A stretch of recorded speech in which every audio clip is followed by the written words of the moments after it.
Ladies and gentlemen, now today, thanks to the hard work of Legendary Dataminer Otriux, we are going to be breaking down the early data mined abilities for Ronin, Ebony Maw, Cull Obsidian, and having a look at their brand new synergies as well. So, just a bit of a disclaimer, man, this is the early data mined information, so stuff when it comes to any of the champions that we're talking about today is potentially subject to change. Last month, Annihilus changed quite a bit from the early data mined abilities to the live server.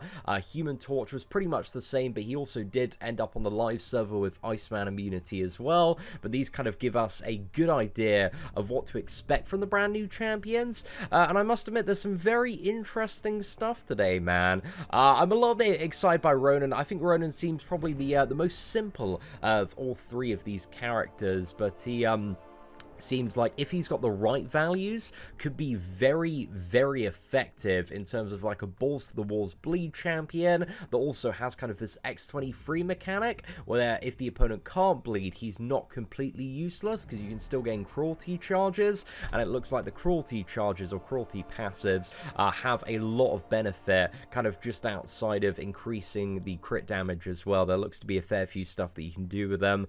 So yeah, we're going to talk about Ronin first, man, because he is the guy a lot of people are very much looking forward to, and I do not think he's going to disappoint too much, but again, it very much depends on the values. So again, a lot of Ronin's abilities kind of revolve around cruelty passives there. So when Ronin would miss an attack or be evaded, he gains a cruelty passive increasing critical damage by a certain amount, so there's a max of 7 stacks on this, and also each time the defender is stunned, Ronin gains a cruelty passive, so I assume that's going to trigger off parry as well. Your parries are going to give cruelty, at least to the best of my knowledge there. Then you've got his precision mechanics, so when reaching 7 cruelty passives, he's going to gain a passive precision, which increases crit rating, so his chance to land a critical hit for a certain amount of seconds, and this, I imagine, with all the crit damage from the cruelty as well, is going to be a really, really great time, man. So, your crit rate's going to go through the roof and deal a lot of damage there.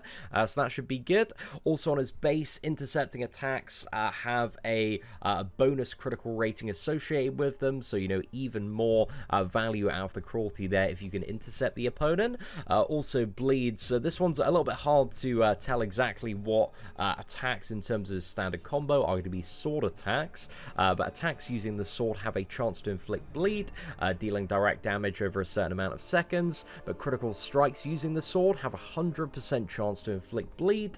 Against bleed immune champions, gain a cruelty passive when Ronin would inflict bleed. So yeah, that seems really, really cool. And against bleed immune champions, you also have the additional benefit as well of getting more of this crit rating buff, so I imagine he's going to be, I assume, better against champions that you can bleed, but it's good to know, like, one of the biggest weaknesses with bleed characters is bringing them into bleed immune matchups and having absolutely nothing, but having this little substitute mechanic seems very, very cool, man. So I am a big fan of that one, and interesting to see, how viable this champion turns out to be against characters that cannot be bled. And now the next mechanic he has as well is preparing stance. So Ronin prepares his stance by performing light attacks. I guess this one to think about is kind of like Diablo in a way. So your first light prepares guard stance, light 2 prepares wrath stance, and light 3 prepares demon stance. So dodging back after preparing a stance, Ronin enters a stance. Stances are not affected by ability accuracy reduction, so ability accuracy reduction mechanics won't kind of screw up the gameplay there, which is always really, really good. So yeah, you just, get to a certain light, you dash back to get a certain stance, and I think when you enter a stance, you gain a precision passive, increasing critical hit rating for a certain amount of seconds as well. But whenever he uses a second medium attack, it will remove a stance. And changing winds allows Ronin to switch stances every 6 seconds, and also when entering a new stance, gain a cruelty passive, increasing crit damage rating. So So there's the crit hit rating buff, and also the crit damage buff from the cruelty. So it seems like it's going to be somewhat beneficial to dance around the stances by the look of it, instead of just going in one stance and staying there the whole time. But depending on the matchup, you might want to stay in one stance, because they do some cool stuff by the look of it. So Raft stance, all attacks reduce defensive ability accuracy by a certain percentage there. So depending on how effective that is, that could be really, really good, especially coupled with the special one, which provides a further ability accuracy reduction. Demon stance, all bleeds gain increased ability accuracy and can be inflicted on blocked hits, so that one seems really, really good, man. I don't know if we have any champions that can bleed through block at the moment. I guess we have Yondu, actually, who can bleed through block, but it's nice to have more champions that are going to be able to bleed through block, man. That's a really, really cool one, so I'm looking forward to playing around with Demon stance there. That seems like a really, really good time. And then we've got Guard stance, so well-timed blocks activate the parry mastery, stunning opponents even if their attack is projectile-based, and Ronin gains an increased chance to perfect block. So, you know, that might be useful in some matchups and scenarios. So, yeah, that one seems fairly interesting. I'm excited to see, maybe against, like, Iron Man Infinity War as well. This guy's going to be quite good, because even if you can't bleed Iron Man Infinity War, you can still get the cruelty and being able to constantly parry those projectiles. Imagine he's not going to be too great versus Havoc. Just trying to think of more matchups. I guess Yondu as well might be alright there. And also entering this stance has a chance to purify a debuff as well. So depending on that chance, actually might make him viable for, you know, if it's quite easy and quick to do getting into a fight. He might be good for dealing with certain nodes. If it's a high chance, man, it might be 100% chance there. So we'll have to see. But yeah, that one seems interesting as far as utility is concerned. And then we've got Ronin's special attack. So the special one is Ambush from the Mist. A surprise smoke bomb throws an opening for a swift somersault and a sword strike combination. So this one will enter a prepared stance, but also disorientates the opponent, reducing defensive ability accuracy by 40%. So not the biggest ability accuracy reduction in the world, but combined maybe with the parry stun and also the ability accuracy reduction phase. I think it was the, what is it, the Raft stance there?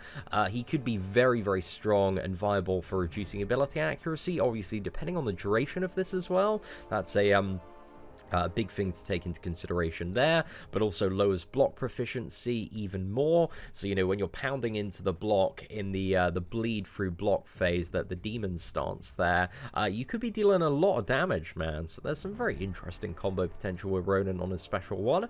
And then on the special two, so this seems like it's going to be a bit of a mega bleed special too, man. If the numbers are there, so it inflicts a bleed that is based on the amount of like cruelty passives you have. So every single one you have inflicts a bleed there. So if you've got 7 of them, it's going to inflict bleed and remove all cruelty passives. But also if you've got 7 as well, the final sword strike deals true damage, ignoring all armor and resistances. So this could be, you know, if you can get those cruelty stacks quite easy, and if you can get one off every single parry, this could be very, very powerful there with the special 2.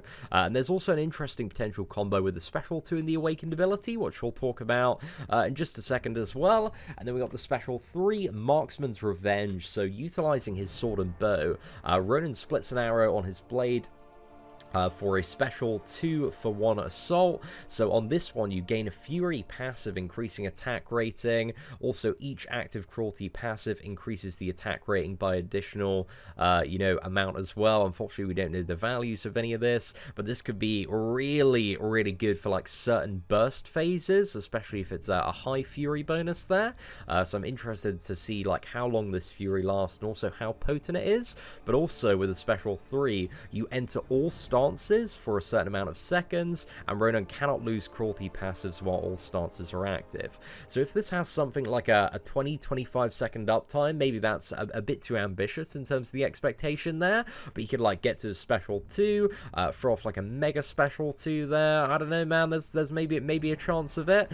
So yeah, it seems a little bit interesting, the the special 3 as well, but also going back to his awakened ability, now that we understand a bit about what's going on at the base of Ronin. Now, we've got the signature ability, Unrelenting Agility, and I'm not too sure exactly how this one's going to function, but it looks like when he's at 4 and 7 Cruelty passives there, Ronin gains evasion on the next incoming hit for a certain amount of seconds, and if he evades, it's going to remove all the Cruelty passives. However, when Ronin evades an attack, he's going to gain a passive Fury, increasing attack rating. So I'm not too sure, depending on like how big that Fury is, and it could be a really chunky Fury, man, especially if it's consuming all of your Cruelty there. There's maybe a way to get that Fury, and if it has good duration, then build up some more Cruelty, combine it with the special 2 for like a really big special 2. But there's a lot of interesting stuff that could be done with all the Furies, man. I need to you know, obviously, when we see this champion in the game, have a look at the values, have a look at the durations. But yeah, that's a bit of an interesting one there. Also means that he's going to be maybe a little bit annoying on defense as well, but I'm not too sure about that. But also, we have when evasion expires and the opponent has 6 or more bleed debuffs. So assume this is only really when you're fighting with Ronin, because that's a lot of bleed debuffs there. Inflicts a stun debuff on the opponent for 1.5 seconds. So if you don't want to go for the evasion, you have like a stun when your evade expires, so you could combo that on quite well to, you know, push the opponent to a special 2 or just get a bit more of an interval. However, if the opponent is performing a special attack, the stun is inflicted after the special attack is executed, and this stun can be activated again after a certain amount of second cooldown. I imagine that's probably based on the amount of signature levels that you have, but there's definitely some fairly interesting potential. This one might be really useful for, you know, those special attacks. They're a little bit awkward to like get in after, if that makes sense. So like Moon Knight's special 1 is always like a little bit tricky, a little bit of a pain in the ass, because he recovers so quickly. So yeah, maybe that's going to be really useful in the right matchup and scenario. Seems like kind of a nice thing for the champion to have.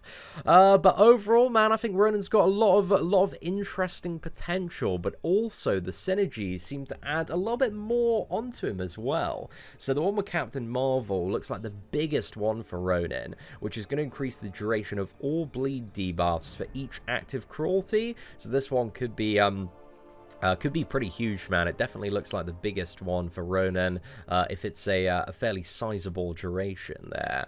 And then the one with Captain Marvel, intercepting attacks have 150 crit rating. Seems a bit rubbish, man. Not really that great at all. And then we've got Live and Die by the Sword with Nightcrawler and Guillotine. So Ronin blocking attacks have a 50% chance to bleed the opponent, dealing a certain amount of attack as direct damage over 5 seconds. So this could be very useful, especially if it triggers on parry as well. So if your parries have a 50% chance to bleed, he's, you know, kind of like Blade in that way. That, you know, might be really good for certain matchups, especially if it's quite a potent bleed as well.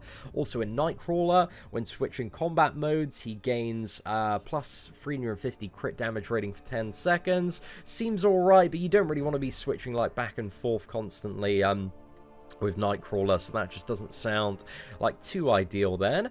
And also a Guillotine. We got an interesting one here. I reckon this will be alright. I wish it was more guaranteed though. So striking an opponent with the 4th light attack has a 30% chance to gain 1 soul. So if you end a combo with a light attack, you've got a just below 1 in 3 chance to gain 1 soul, and it's got a cooldown of 10 seconds.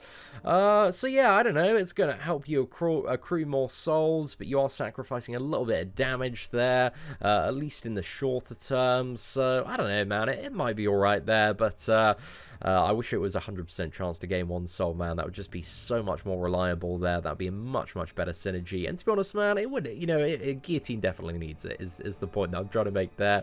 And also, Ronin gain a Fury buff. This is with Moonlight Masterless, increasing attack rating for 4 seconds upon switching stances. So again, this one might be really good as well. And also Moon Knight has a 30% chance to instantly regenerate 35% of damage taken when struck, which seems a little bit useless. I'm not really too sure about that one, because synergies, to the best of my knowledge, still don't work on Alliance War defense.